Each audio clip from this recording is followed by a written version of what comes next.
மது மற்றும் போதை பழக்கத்திலிருந்து விடுபட அணுகுவீர் Jeevan care centre. Hotstar specials உப்பு புளி காரம் அட்டகாசமான குடும்ப கலாட்டா வெப் சீரிஸ் மே 30 முதல் டிஸ்னி பிளஸ் ஹாட் ஸ்டாரில். குறைந்த விலை நிறைந்த தரம், தங்கள் தேவைகள் அனைத்தும் ஒரே இடத்தில். ஜெயச்சந்திரன். இன்றைக்கி என்னென்னா அந்த காவல்துறை அந்த துறையை சார்ந்தவருக்கு ஏற்பட்ட இந்த இதுக்கு என்னமோ காவல்துறை என்ன ஆயிடுச்சுன்னா இவ்வளோ நாள் என்னமோ கரெக்டாக வந்து செக் பண்ண மாதிரியும் இந்த காலங்காலமாக இந்த பேருந்து ஓடிக்கிட்டு தான் இருக்குது. இதே காவல்துறையினர் வழியில் நின்று வேறு பப்ளிக் வண்டியை பிடிச்சி ஹெல்மெட் இருந்தால் கூட லைசன்ஸ் இருக்குதா அது இருக்குதான்னு பணம் வாங்கினாங்களே கொஞ்சம் டிரான்ஸ்போர்ட்டில் இருந்தவங்களும் எந்த தொந்தரவும் இல்லை. அவங்களும் முறையாக வண்டி ஓட்டிக்கிட்டு இருந்தாங்க டிரைவர்.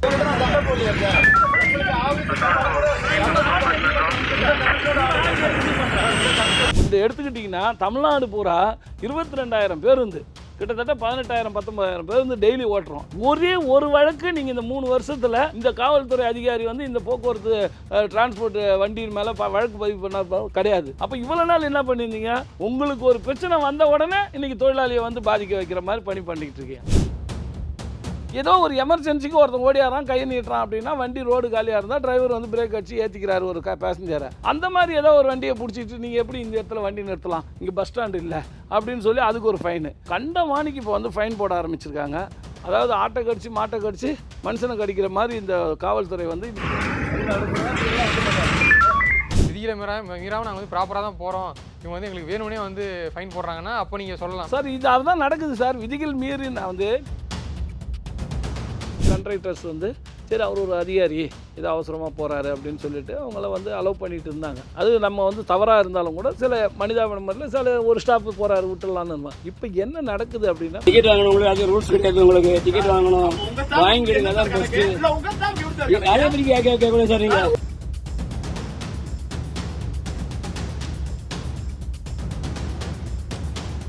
ஐபிசி தமிழ் நேயர்களுக்கு வணக்கம். இன்று நம்முடன் நேர்காணலில் அண்ணா தொழிற்சங்க பேரவையின் மாநில செயலாளர் கமலக்கண்ணன் இணைந்திருக்கிறார். வணக்கம் சார். வணக்கம் சார். சில நாட்களுக்கு முன்பு வந்து ஒரு காவலர் வந்து பேருந்தில் ஏறி டிக்கெட் வாங்கணும்னு சொல்லிட்டு ஒரு நடத்துனருடன் வாக்குவாதம்.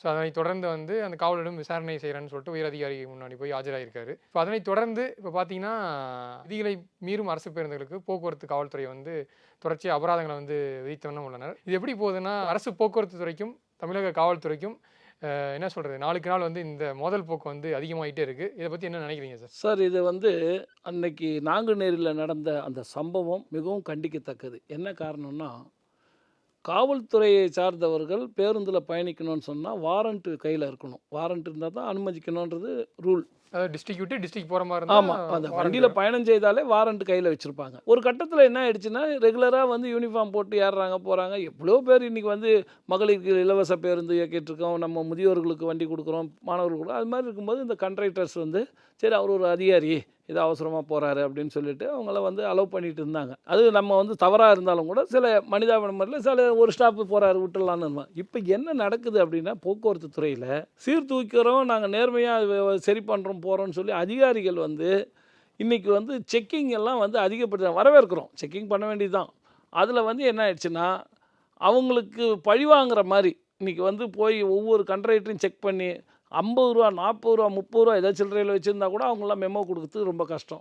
இந்த சூழ்நிலையில் செக்கிங்லாம் அதிகப்படுத்தியிருக்கிற காலகட்டத்தில் இந்த கலெக்ஷனு குறைஞ்சதுன்னு சொல்லி மெமோ கொடுக்குறாங்க இவங்களுக்கு கண்ட்ராக்டருக்கு. இதை தவிர்க்கிறதுக்காக அவர் வந்து அந்த டிக்கெட்டெல்லாம் வந்து ரொம்ப கரெக்டாக இப்போ கொடுத்துக்கிட்டு இருக்காங்க, அவங்க பணி செய்கிறாங்க. அன்றைக்கி நடந்த அந்த இன்சிடெண்ட் பெரிய இன்சிடெண்ட்டு, அது நடந்திருக்கக்கூடாது. இந்த அதிகாரி என்ன பண்ணியிருக்கணும், அந்த காவல்துறை நண்பர் வந்து ஒரு டிக்கெட்டை எடுத்துக்கிட்டு அவர் போய் பயணம் பண்ணிவிட்டு அங்கே போய் அதிகாரிங்கிட்ட சொல்லலாம், நான் இந்த மாதிரி ஒரு அவசர வேலையாக காவல்துறை வேலையாக போனேன் என்னை அனுமதிக்கலாம், அது மாதிரி பண்ணியிருக்கலாம். இப்படி வந்து வாக்குவாதம் பண்ணு கண்டிக்கத்தக்கது. ரெண்டாவது, இன்றைக்கி என்னென்னா அந்த காவல்துறை அந்த துறையை சார்ந்தவருக்கு ஏற்பட்ட இந்த இதுக்கு என்னமோ காவல்துறை என்ன ஆயிடுச்சுன்னா இவ்வளோ நாள் என்னமோ கரெக்டாக வந்து செக் பண்ண மாதிரியும் இந்த காலங்காலமாக இந்த பேருந்து ஓடிக்கிட்டு தான் இருக்குது. இதே காவல்துறையினர் வழியில் நின்று வேறு பப்ளிக் வண்டியை பிடிச்சி ஹெல்மெட் இருந்தால் கூட லைசன்ஸ் இருக்குதா அது இருக்குதான்னு பணம் வாங்கினாங்களே இப்போ இந்த டிரான்ஸ்போர்ட்டில் இருந்தவங்களும் எந்த தொந்தரவும் இல்லை. அவங்களும் முறையாக வண்டி ஓட்டிக்கிட்டு இருந்தாங்க டிரைவர்ஸ்.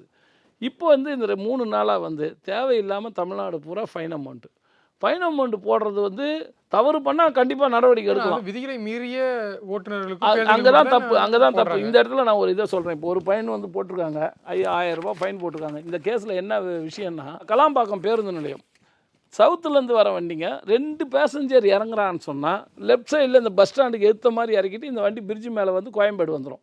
அந்த காவல்துறையினர் அங்கே 2 பேர் இருப்பாங்க. அங்கே வழியை பேசேஜ் பண்ணியிருந்தாங்க அந்த எம்டிசிக்கு நேராக. இவங்கள ரோடு கிராஸ் பண்ணி விட்டுருவாங்க. அவங்க எம்டிசியிலேருந்து வண்டியில் ஏறுவாங்க. இல்லைனா இந்த வண்டி வந்து அந்த வண்டலூர் பிரிட்ஜு கீழே போய் திரும்ப ஒரு 3/4 கிலோமீட்டர் வந்து உள்ளே போயிட்டு திரும்ப வெளியே வரும்போது அது ஊரப்பாக்கம் போய் தான் யூட்டர்ன் எடுக்காங்க. நேர் கட்டிங் கிடையாது. கிட்டத்தட்ட 3 கிலோமீட்ரு அது இருக்கும். அதனால எடுக்குவாங்க. இப்போ வந்து ஜனவரியிலேருந்து நடந்துக்கிட்டு தான் இருக்குது. இப்போ திடீர்னு வந்து முந்தா நாள் வந்து நீங்கள் வந்து நான் இதில் நோ பார்க்கிங்கில் வண்டி நிறுத்தி பேசஞ்சரை இறக்குறீங்க, பப்ளிக் இடைஞ்சலாக நிறுத்துறீங்கன்னா 1000 ரூபா ஃபைன் பண்ணுறாங்க. அது காவல்துறை படி பார்த்தீங்கன்னா அது வந்து இது அஃபென்ஸ் தானே சார். நோ பார்க்கிங் வண்டி நிறுத்தக்கூடாது தானே சார். நீங்க சொல்றது புரியுது. 2 பேசஞ்சருக்காக வந்து போய் சுற்றிட்டு எவ்வளோ தூரம் போகணுன்ட்டு. ஆனால் காவல்துறை கண்ணோட்டத்தில் வந்து அதுக்கு அவங்களுக்கு தேவையில்லையே. அவங்களுக்கு வந்து நீங்கள் ரூல்ஸ் படி செயல்படல, அதனால உங்களுக்கு ஃபைன் போடுறேன். சரி, நாங்கள் அந்த இடத்துல ஒரு சின்ன இது வந்து ஜனவரி அன்னைக்கு அது எடுத்த உடனே வந்திருந்தா பரவாயில்ல. ஜனவரியிலேருந்து நீங்களே 2 காவல் இவங்களை போட்டு கான்ஸ்டபிளை போட்டு அங்கேருந்து மக்களை கிராஸ் பண்ணுறது போகிறது நடந்துக்கிட்டு தான் இருந்தது. அது வந்து பஸ் ஸ்டாண்டுக்கு நேர் எதிரில், அது ஒன்றும் நோ பார்க்கிங் ஏரியாவும் கிடையாது. ரோடு பெரிய ரோட்டில் நிறுத்தி இறக்குவாங்க. இதுக்கு அன்றைக்கெல்லாம் சப்போர்ட் பண்ண இந்த காவல்துறை இந்த போலீஸ்கார் மேலே வந்து அவர் கம்ப்ளைண்ட் கொடுத்து அந்த கண்ட்ராக்டர் வந்து டிக்கெட் வாங்கணும்னு சொன்னாருன்றதுக்காக இன்றைக்கி வந்து சம்மந்தமே இல்லாமல் சும்மா வர வண்டி மடக்கி நிறுத்திக்கிட்டு நீ வந்து ஸ்பீடாக வந்த, ஓவர் ஸ்பீடு வந்த, இந்த வண்டி 70 மேலே போவது எல்லாமே அவங்களே கண்ட்ரோல் பண்ணி வச்சுருக்காங்க. நம்ம போக்குவரத்து துறை அதிகாரிகளே அதெல்லாம் வந்து இது டீசல் மைலேஜுக்காக லாக் பண்ணியிருக்கு. ஓவர் ஸ்பீடெலாம் ஓட்ட முடியாது. அந்த வண்டி ஓவர் ஸ்பீடு சொல்கிறது. அப்புறம் வந்து நீங்கள் வந்து தவறாக வந்து வண்டி ஓட்டிகிட்டு வந்தீங்க, இது தள்ளி நிறுத்துனீங்க, கோடை நிறுத்துனீங்கன்னு ஏதாவது ஒரு கம்ப்ளைண்ட் சொல்லுங்கள். எல்லாத்துக்கும் இப்போ சார் சாமானிய ஒரு மக்கள் இருக்காங்கன்னா இன்னைக்கு வந்து சிக்னல் வந்து ஒயிட் லைனை தாண்டி நிறுத்தினாவோ இல்லை ஆமணி பேருந்துகள் இந்த மாதிரி வந்து விதிகளை மீறி போனாவோ அவங்களுக்கும் அபராதம் விதிச்சுட்டு தான் இருக்காங்க. உங்களுக்கு வந்து இப்போ அரசு பேருந்துகளுக்கு வந்து அபராதம் போடுறது உங்களுக்கு வந்து இப்போ இல்லை, அதுதான் வந்து அபராதம் போடுங்க, நான் வேணான்னு சொல்லல. தவறு பண்ணவங்களும் யாராக இருந்தாலும் தண்டிங்க, வேணான்னு சொல்லல. காவல்துறை வந்து நேர்மையாக நடக்கணும். இல்லை, ஆனால் இந்த 3 நாளாக வந்து இந்த இன்சிடென்ட்டுக்கு அப்புறம் தமிழ்நாடு பூரா நீங்கள் ஈசிஆரில் ஒரு வண்டி பயன்படுறாங்க. அந்த ஈசிஆர் ரோடு காலி ரோடு உங்களுக்கு தெரியும். அங்கே வந்து பயணி இறக்கி விட்றா. இப்போ ஒரு பயணி வராரு, திடீர்னு கை காமிக்கிறார். என்ன சொல்கிறீங்க, அவர் நிறுத்த சொன்ன நேரத்தில் நிறுத்தலை கண்ட்ராக்டர்னு சொல்லி பெனால்ட்டி பண்ணுறீங்க. அவருக்கு வந்து மெமோ கொடுக்குறீங்க. இந்த போக்குவரத்துறை ஏதோ ஒரு எமர்ஜென்சிக்கு ஒருத்தன் ஓடியாரான், கை நீட்டுறான் அப்படின்னா வண்டி ரோடு காலியாக இருந்தால் டிரைவர் வந்து பிரேக் அடிச்சு ஏற்றிக்கிறாரு ஒரு பேசஞ்சரை. அந்த மாதிரி ஏதோ ஒரு வண்டியை பிடிச்சிட்டு நீங்கள் எப்படி இந்த இடத்துல வண்டி நிறுத்தலாம், இங்கே பஸ் ஸ்டாண்டு இல்லை அப்படின்னு சொல்லி அதுக்கு ஒரு ஃபைனு. கண்டமானிக்கு இப்போ வந்து ஃபைன் போட ஆரம்பிச்சிருக்காங்க. அதாவது ஆட்டை கடிச்சு மாட்டை கடிச்சு மனுஷனை கடிக்கிற மாதிரி இந்த காவல்துறை வந்து இன்னைக்கு எல்லா விதத்திலும் ஃபைனை வசூல் பண்ணி பார்த்து வந்து விதிகளை மீறி நடத்தவங்களுக்கு அபராதம் போடுறாங்க. அதாவது விதிகளை மீறாமல் நாங்கள் வந்து ப்ராப்பராக தான் போகிறோம், இவங்க வந்து எங்களுக்கு வேணும்னே வந்து ஃபைன் போடுறாங்கன்னா அப்போ நீங்கள் சொல்லலாம். சார், இது அதுதான் நடக்குது சார். விதிகள் மீறி வந்து நீங்கள் வண்டி வந்து ஒரு சிக்னல் விழுது, கண்டிப்பாக வண்டி நிறுத்துவாங்க. எப்படி நிறுத்துவாங்கன்னா முன்ன இருந்தே நிறுத்தணும். ஏன்னா இது பப்ளிக் நிற்கும் போது சடனாக பிரேக் அடித்தா எல்லோரும் மேலே வந்து தள்ளும். வண்டி அந்த வாட்டர் டேங்கர் வண்டியும் இந்த வண்டிக்கும் ஓட்டுறதுக்கு இப்போ தனி ட்ரைனிங் இருக்கணும் டிரைவருக்கு. சடனாக பிரேக் போட்டோன்னா எல்லா பேசஞ்சருடைய மொத்த வெயிட்டும் வந்து ஃப்ரண்ட்டில் வந்துடும். அப்போ வந்து வண்டி நிற்காது. இவங்க திடீர்னு போய் கை நீட்டினாங்கன்னா இவங்களுக்கே ஆபத்து. திடீர்னு போய் வண்டி முன்னாடி நின்றுக்கினேன். நான் என்ன சொல்கிறேன், விதிமீறல் மீறிச்சா வண்டி நம்பர் இருக்குது, நோட் பண்ணி ஃபைன் பண்ணி. மற்றவங்களாம் பண்ணுறீங்களா, கேமரா வச்சுக்கின்னு எடுக்கிறீங்களா, அதுனா வண்டியை மடக்கி வச்சு நிறுத்திக்கின்னு அங்கே ஃபைன் பண்ணுறீங்க. நீங்கள் ஃபைன் பண்ணுறவங்க பின்னாடி டேஞ்சர் லைட் எரியுதான்னு போய் பார்த்துட்டு பிரேக் லைட் ஆகிடுச்சா, பிரேக் அடிச்சா லைட் எரியல, இல்லை ஹெட்லைட் இல்லை வைப்பர் இல்லை, இதெல்லாம் பண்ணு. நான் அது வந்து டிபார்ட்மெண்ட்டுக்கு போய் சேரும். நீங்கள் எல்லாமே வந்து எல்லாம் டிரைவர் மேலே போட்டால் அவன் வாங்குற சம்பளத்தில் 1000 ரூபா ஃபைனை கட்டிட்டு வந்தான். என்னுடைய குடும்ப நிலைமை என்ன? இது வந்து சார் கொடுக்குறாங்க. சலான் கொடுத்துட்டாங்கன்னா அது எப்படி ஆட்டோமேட்டிக்காக வந்து அந்த வண்டி எந்த ரெஜிஸ்ட்ரேஷன் அது அப்படி இல்லை ஏதோ ஃபைன் கட்டி பாருங்க. 1000 ரூபா ஃபைனை கட்டி ரசீது போட்டு அந்த டிரைவர் பேரில் ஃபைனு. டிரைவர் பேர்? ஆமாம், டிரைவர் தானே, அவங்க தானே ஃபைன் பண்ணுறாங்க. அப்போ அந்த டிரைவர் 1000 ரூபாய் அவர் கட்ட வேண்டிய ஒரு சூழ்நிலை வந்துடுது. கண்ட்ராக்டர் டிரைவர் வந்து ஃபைன் கட்டினாக்கா அவங்க என்ன பண்ண முடியும்? இவங்க கொடுக்கக்கூடிய இந்த பிரச்சனை இல்லை. அதே போல் நீங்கள் சொன்னீங்க இப்போ அந்த நாங்குநேரியில் நடந்த சம்பவம், அது வந்து ஒரு டிஸ்ட்ரிக்ட் விட்டு டிஸ்ட்ரிக்ட் போகும்போது கண்டிப்பாக ஒரு காவல்துறையினர் இருந்தால் வந்து அவங்க யூனிஃபார்மில் இருக்கணும், அவங்க ஐடென்டி கார்டு வச்சிருக்கணும், அதை வாரண்ட் வச்சிருக்கணும். கண்டிப்பாக. ஆனால் இப்போ வந்து ஒரு டிஸ்ட்ரிக்ட் உள்ளே போகிற மாதிரி இருந்தால் அவங்களுக்கு எதுவும் தேவையில்லை. யூனிஃபார்மில் இருந்தால் போதும், ஐடி கார்டு இருந்தால் போதும், அவங்களுக்கு வந்து இலவசமாக பயணிச்சிக்கலாம். காவல்துறைக்கும் அந்த சலுகை இருக்குது. ஆனால் அதை தாண்டி நான் எல்லா நடத்துனர்களையும் சொல்ல, சில நடத்துனர்கள் இப்போ ஒரு பேசஞ்சர்கிட்டையும் சரி, ஒரு யாராக இருந்தாலும் சரி, சில பேருக்கு ரொம்ப கடுமையாக நடந்துக்கிறாங்க. இது அனுபவத்தில் அரசாங்கத்தினுடைய அதாவது நிர்வாகத்தினுடைய அதாவது டார்ச்சர். இன்னைக்கு வந்து ஒரு காலத்தில் வண்டி வந்து வேணும்னு யாரும் போய் டிக்கெட் ஏற்றாவது போகிறதில்ல. அவங்களுக்கும் அந்த கலெக்ஷன் பேட்டாக இருக்குது. இப்போலாம் சரி, இப்போ எக்ஸாம்பிள் சொல்லி ஆரம்பிக்கிறேன். ஒரு கண்டக்டர் நம்மளுக்கு ஒரு 5 ரூபா 2 ரூபா சில்லற அப்புறம் தரம்பா அப்படின்னு சொல்லிட்டு போனால் அது திரும்ப கேட்கறதுக்கு நீ எத்தனை பேர் பேசஞ்சர் பயப்படுறாங்க, கேட்கலாமா, கேட்டா என்ன சொல்லுவாரு. அந்த படத்துல கூட வடிவேல் ஒரு படத்துல கேட்டு இது பண்ற மாதிரி இருக்கும். அது நான் சொல்றேன். அப்புறம் வந்து சில்லறை இல்லைன்னா நம்மகிட்ட வந்து நாமும் வேணும்னு சில்லறை இல்லாமல் ஏறதில்லை. அந்த சில்லறை இல்லைன்னா அந்த ஒரு 100 ரூபா நோட்டு எடுத்து நீட்டும் போது ஒரு 10 ரூபா 15 ரூபா டிக்கெட்டு 100 ரூபா நோட்டு நம்மகிட்ட எடுத்து நீட்டும் போது அதுக்கு ஒரு கடுமையான ஒரு ஏன் சில்லறை இல்லாமல் ஏறாதீங்க இறங்கு அப்படின்னு சொல்கிறது, அந்த ஒருமையில் பேசுறது. நான் எல்லா நடத்துகிறீங்க சொல்ல, சில பேர் வந்து ஹம்பலாக பேசி சரிங்கம்மா பொறுமையாக இருங்கன்னு சொல்லிட்டு அவங்க அதுக்கப்புறம் அந்த ஸ்டேஜ் வந்ததுக்கப்புறம் அந்த சில்லறை கொடுக்குறவங்களும் இருக்காங்க. ஸோ இந்த மாதிரி சில சம்பவங்கள்லாம் நடக்குதுல்ல சார். அதாவது வந்து ஒரு கண்ட்ராக்டர் டியூட்டிக்கு ஏறும்போது அவர் சில்லறை வாங்குவாங்க. எங்கே இருந்து வாங்க டிக்கெட் வாங்கிட்டு வரும்போது ஒரு அமௌண்ட்டு சில்லறையை வாங்கி வச்சுக்குவாங்க. அது வந்து சின்ன அமௌண்ட்டு தான், பெரிய 1000 ரூபா 2000 ரூபா 5000 ரூபாலாம் இருக்காது. ஏறி இவர் வந்து கலெக்ஷன் போகும்போது ஃபஸ்ட்டு ட்ரிப்புலையும் 2வது ட்ரிப்புலையும் வந்து எல்லாருமே 100 ரூபா கொடுத்தாங்கன்னு வச்சுக்கோங்க, அவர் எல்லாத்துக்கும் 85 ரூபா திருப்பி கொடுக்க முடியாது இல்லையா காசு. அதனால கொஞ்சம் கஷ்டங்கள் இருக்கும். 2வது வந்து சார், இப்போ நீங்கள் நான் திரும்ப அங்கேயே தான் சொல்கிறேன், இன்றைக்கி வந்து ஒவ்வொரு நடத்துனரும் ஓட்டுநரும் மிகவும் வலியில் இருக்காங்க. அவங்க மன உளைச்சல் அதிகமாக இருக்குது. என்ன காரணம்னா வண்டிங்க வந்து கண்டிஷன் கம்மியாகி போச்சு. இந்த கண்டிஷன் வண்டி அவங்க அந்த டயத்துக்கு ஓட்டணும், அது டைம் முடிஞ்சு போச்சுன்னா அதுக்கு அங்கே மெமோ கொடுக்குறாங்க, பல பிரச்சனை இருக்குது. டிரைவருக்கு கஷ்டம். கண்ட்ராக்டருக்கு வந்து பேசஞ்சருக்கு எல்லாரும் டிக்கெட் கொடுக்கணுன்றதுல மாற்று கருத்து இல்லை. அன்றைக்கி எல்லாருமே 100 ருபீஸும் 500 ரூபாயும் கொடுத்துட்டு 15 ரூபாய் டிக்கெட்டை வாங்கி எனக்கு ரிட்டர்ன் கொடுன்னு சொல்லி கேட்டாங்கன்னா அவரால் முடியாது. அதுக்கு ஒரு மென்மையான போக்கு கடைபிடிக்கலாம்ல. அவங்களும் வந்து ஒரு முகத்தை காட்டுறது பேசஞ்சர்கிட்ட.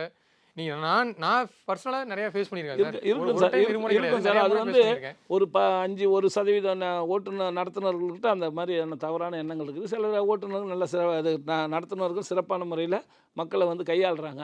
அது தவிர்க்கப்பட வேண்டிய விஷயம். ஆனாலும் திரும்ப எங்கே வந்து நிற்கிறேன்னா, ஒட்டு மொத்தமாக நிர்வாகம் வந்து அவங்கள வந்து அளவுக்கு மீறி டார்ச்சர் பண்ணலாம். அந்த டென்ஷனில் ஒரு மனிதன் தானே சார், 4 சிங்கிள் வண்டியில் போகும்போது 4 சிங்கிளுக்கு எல்லாம் 100 ரூபாய் 200 ரூபாயும் கொடுத்துட்டு எனக்கு டிக்கெட்டுக்கு சில்லறை கொடுன்னா அவன் எங்கே போவார், என்ன பண்ணுவார் சார்?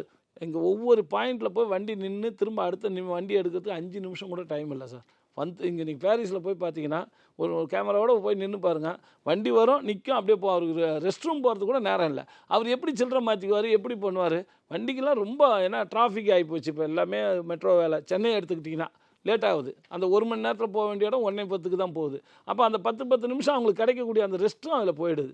அவங்க மன உளைச்சல், அதிகமான மன உளைச்சல். அரசு வந்து இந்த நிர்வாகம் வந்து திரும்ப ரூட்டெல்லாம் ரீஆர்கனைசேஷன் பண்ணி, என்ன சார் அந்த காலத்தில் 1 மணி நேரம் 20 நிமிஷம் வந்து நம்ம ஐயப்பந்தாங்கல் டு இது இருக்கும் நம்ம தங்கசாலை. இன்றைக்கி அந்த டைமிங் 1.25 மணி நேரம் ஆகுது. அந்த 40 நிமிஷம் எக்ஸ்ட்ரா ஆகி போச்சு இந்த ரயில்வே வேலை நடக்கிறதுனால. ஓகே சார், இப்போது இந்த காவல்துறை போக்குவரத்துறை இடையான இந்த ஒரு சலசலப்பு ஏற்பட்டிருக்கு. இப்போ வந்து உங்களை என்ன சொல்கிறீங்கன்னா, நீங்கள் வந்து காவல்துறை வந்து எங்களை திட்டமிட்டே ஒரு மாதிரி கார்னர் பண்ணுறாங்கன்னு சொல்கிறீங்க. ஆனால் காவல்துறை சார்பாக வந்து இப்போ வந்து அதாவது போக்குவரத்து விதிகளை மீறிய வாகனங்களுக்கு நாங்கள் வந்து அபராதம் விதிக்கிறோம்னு சொல்லிட்டு தான். ஏன்னா இன்றைக்கி கூட நிறைய நியூஸ் வர ஆரம்பிச்சிருச்சு. குறிப்பாக காவல்துறை ஓட்டுநர் அரசு பேருந்து நடத்துனர் ஓட்டுநர் இவங்க வந்து பஸ்ஸில் போகும்போது ஒரு ஆர்கியூமெண்ட் ஏற்படுது. இப்போது ஈரோட்டில் கூட ஒன்வேல ஒரு அரசு பேருந்து வந்து விதியை மீறி வந்தாங்கன்னு சொல்லிட்டு அவங்களுக்கு அபராதம் போட்டிருக்காங்க. ஸோ காவல்துறை சார்பாக பார்க்கும்போது விதிமுறைகளை மீறின பேருந்துகளுக்கு மட்டும் தானே அபராதம் போடுறாங்க. இது எப்படி நீங்கள் பழி வாங்கும் நடவடிக்கையாக சார்? நீங்கள் வந்து இன்றைக்கி காவல்துறை ஆரம்பித்து நேற்று காலையில் டிரான்ஸ்போர்ட் வரல சார். இது வந்து 40-50 வருஷமாக டிரான்ஸ்போர்ட் நடக்குது. இதே காவல்துறை அதிகாரி இருக்காங்க, இதே ரூட்டில் வண்டியில் அவங்க டியூட்டி பார்த்துருக்காங்க, எல்லாம் பண்ணியிருக்காங்க. ஏன் இந்த 3-4 வருஷமாக நீங்கள் வந்து ஒரு வழக்கு கூட டிரான்ஸ்போர்ட் பேரில் போடலை? இந்த எடுத்துக்கிட்டிங்கன்னா தமிழ்நாடு பூரா 22,000 பேருந்து, கிட்டத்தட்ட 18,000-19,000 பேருந்து டெய்லி ஓட்டுறோம். ஒரே ஒரு வழக்கு நீங்கள் இந்த 3 வருஷத்தில் இந்த காவல்துறை அதிகாரி வந்து இந்த போக்குவரத்து டிரான்ஸ்போர்ட் வண்டியின் மேலே வழக்கு பதிவு பண்ண கிடையாது. அப்போ இவ்வளோ நாள் என்ன பண்ணியிருந்தீங்க? உங்களுக்கு ஒரு பிரச்சனை வந்த உடனே இன்றைக்கி தொழிலாளியை வந்து பாதிக்க வைக்கிற மாதிரி பண்ணிக்கிட்டு இருக்கீங்க. இது வரைக்கும் அந்த தேயிலை ஒரு வாரத்துக்கு முன்னாடி இல்லை, ஒரு மாதத்துக்கு முன்னாடி இல்லை, ஒரு வருஷத்துக்கு முன்னாடி இல்லை, பல ஆண்டு காலமாக வண்டி ஓடிக்கிட்டு இருக்குது. இதே பேருந்து ஓடுது. இன்றைக்கி காலையில் புதுசாக வரல. இந்த வண்டி மேலே இன்றைக்கி மட்டும் வழக்கு போட வேண்டிய அவசியம் என்ன? எவ்வளோ வழக்கு போட்டிருக்கீங்க இந்த 3 நாளில்? சரி, இதுக்கு என்ன சார் தீர்வாக நீங்கள் நினைக்கிறீங்கன்னா? போக்குவரத்துறை அமைச்சர் இருக்காங்க, அதே போல் இப்போது காவல்துறையில் உயர் அதிகாரிகளாக இருக்காங்க. இப்போது என்ன கோரிக்கை வைக்கிறீங்க சார்? எங்களுடைய கோரிக்கை வந்து நாங்கள் இப்போ எம்டியை பார்த்து செக்ரட்டரி பார்த்து கொடுக்க போகிறோம். எல்லாம் ரெடி பண்ணிகிட்டு இருக்கிறோம். மண்டே வந்து அவங்கள மீட் பண்ணி தகவல் சொல்லிவிட்டு ஒரு சுமூகமான முறையில் போகணும். அது இல்லைன்னா இந்த நிலைமை போனால் சரியாக வராது. அப்படின்னா எங்களுடைய அடுத்த கட்ட போராட்டம் ஆர்ப்பாட்டன்ற முறையில் எங்களுடைய பணியை வந்து எங்களுடைய பொதுச் செயலாளருடைய அனுமதியோடு நான் நடத்த போகிறேன். ஏன்னா தொழிலாளர் தான் முக்கியம். இன்றைக்கி வந்து இது வந்து சேவை மனப்பான்மை உள்ள ஒரு துறை, சேவைத்துறை. மக்களுக்கு இன்றைக்கி வந்து ஒரு கணக்கு கொடுத்துருக்காங்க, 483 கோடி இவங்க வந்து மகளிர் வந்து பிரயாணம் பண்ணியிருக்காங்க அப்படின்னு சொல்கிறாங்க. அப்போ இந்த 500 கோடி பேர் பயணிக்கிறது வந்து இந்த போக்குவரத்தில் தான். நீ இப்படி டைட் பண்ணிக்கிட்டே இருந்தீங்கன்னா அவங்க எங்கே வண்டி ஓட்ட முடியும்? இதுக்கு வந்து அரசு வந்து உடனே கவனம் செலுத்தி நிர்வாகம் இதை வந்து ஒரு சுமூக முறையை கொண்டு வரணும். இல்லைனாக்கா இது அடுத்த கட்ட போராட்டத்துக்கு அண்ணா தொழிற்சங்கம் முன்னெடுக்கும் சார். கண்டிப்பாக சார். நேரம் ஒதுக்கி பல தகவலை எங்கள் கூட பகிர்ந்துக்கிட்டீங்க. உங்கள் நேரத்திற்கு ரொம்ப நன்றி சார். நன்றி சார், ரொம்ப நன்றி சார். மது மற்றும் போதை பழக்கத்திலிருந்து விடுபட அணுகுவீர் Jeevan care centre. Hotstar specials உப்பு புளி காரம் அட்டகாசமான குடும்ப கலாட்டா வெப் சீரிஸ் மே 30 முதல் டிஸ்னி பிளஸ் ஹாட் ஸ்டாரில். குறைந்த விலை நிறைந்த தரம் தங்கள் தேவைகள் அனைத்தும் ஒரே இடத்தில் ஜெயச்சந்திரன்.